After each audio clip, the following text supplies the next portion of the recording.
Welcome to Guruvarya Academy. Learn everything in simple way. Let's start today's session. Guides. Workshop मधला first question आहे Singh the song.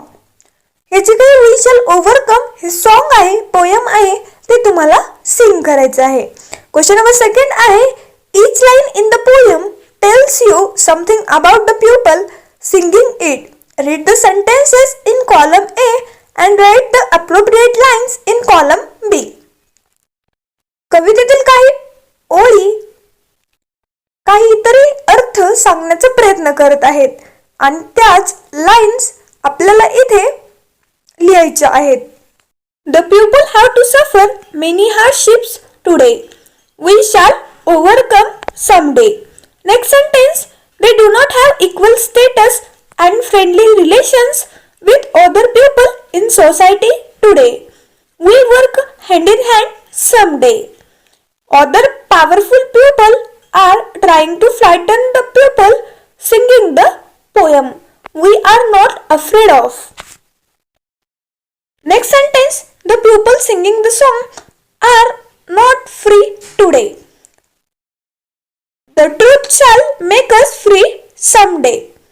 The people singing the song have no peace today. We shall live in peace someday. इथे आपला दुसरा प्रश्न संपतो. आता आपण तिसऱ्या प्रश्नाकडे वळूया. तिसरा प्रश्न आहे find out more about the civil rights movements in USA. Use the internet to gather the information.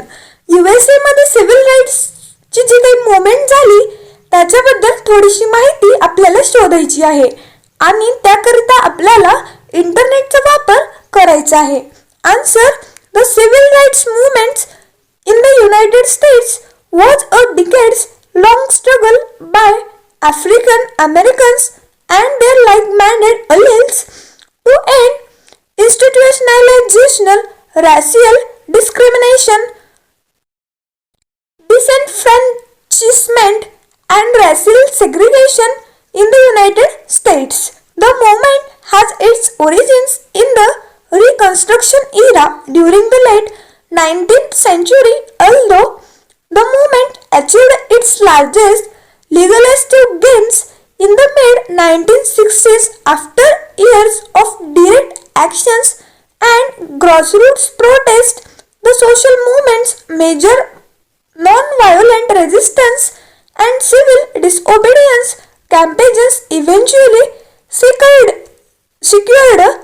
new protections in federal law for the human rights of all Americans. तर इथे आपला तिसरा प्रश्न संपतो. आता आपण चौथ्या प्रश्नाकडे वळूया. क्वेश्चन नंबर 4 आहे find the inspiring songs associated with people's movement. You may list famous inspiring songs from your mother tongue और हिंदी. पीपल मुवमेंट्स जे काही झाल्या त्यांच्यामध्ये वापरण्यात आलेले जे काही इन्स्पिरेशनल सॉंग्स होते ते आपल्याला शोधायचे आहेत आणि त्याच्यापैकी इन्स्पिरेशनल सॉंग्सची यादी तुम्हाला तुमच्या मातृभाषेमध्ये किंवा हिंदीमध्ये बनवायची आहे.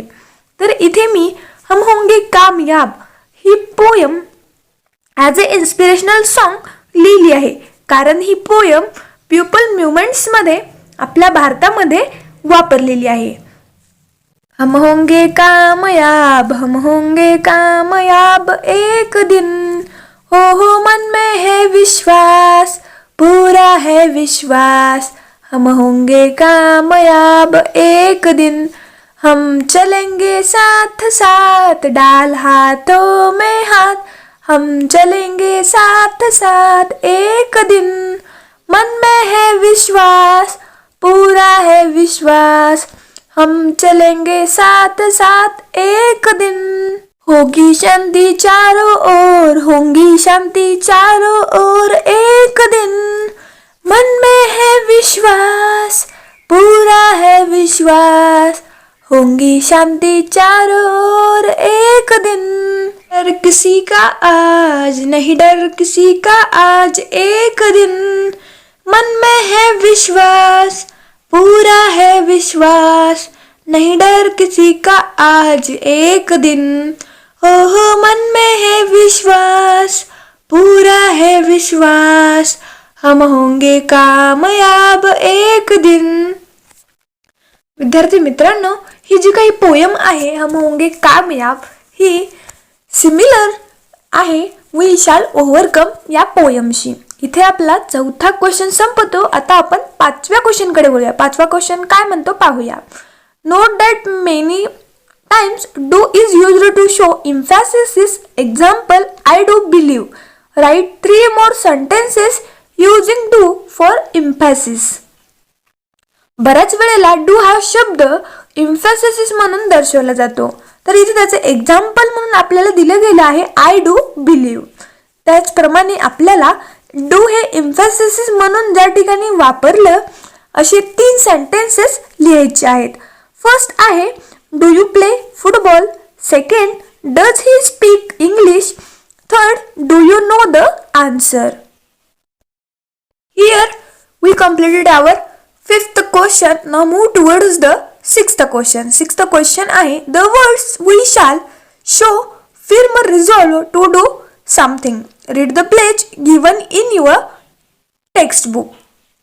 Using your own ideas, write a few sentences beginning with I shall, we shall. We shall हे जे काही शब्द आहेत ते एखाद्या गोष्टीबद्दल खूप निश्चितता दाखवतात.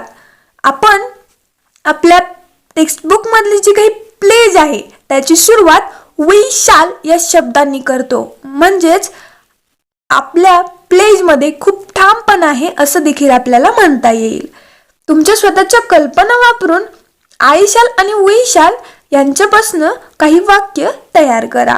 Answer, you shall not lie. She shall obey my orders. I will successful. तर विद्यार्थी मित्रांनो, इथे आपली वी शॅल ओव्हरकम ही पोयम संपते. या पोयम मध्ये तुम्हाला जी काही इन्स्पिरेशन भेटली त्याचा वापर निश्चितपणे तुम्ही तुमच्या सिच्युएशनवर, तुमच्यावर जे काही संकट आले त्याच्यावर मात करण्यासाठी करा व छान पद्धतीने असाच अभ्यास करत राहा. धन्यवाद. Thanks for watching video. जर तुम्ही आमच्या चॅनलला सबस्क्राईब केलं नसेल तर लगेच सबस्क्राईब करा आणि बाजूला असलेल्या बेल आयकॉनवर क्लिक करा. म्हणजेच तुम्हाला आमच्या नवीन व्हिडिओचे अपडेट भेटतील. आणि शेअर करायला विसरू नका, कारण जशी तुम्हाला मदत झाली तशी इतरांना पण होऊ द्या. Thank you everyone.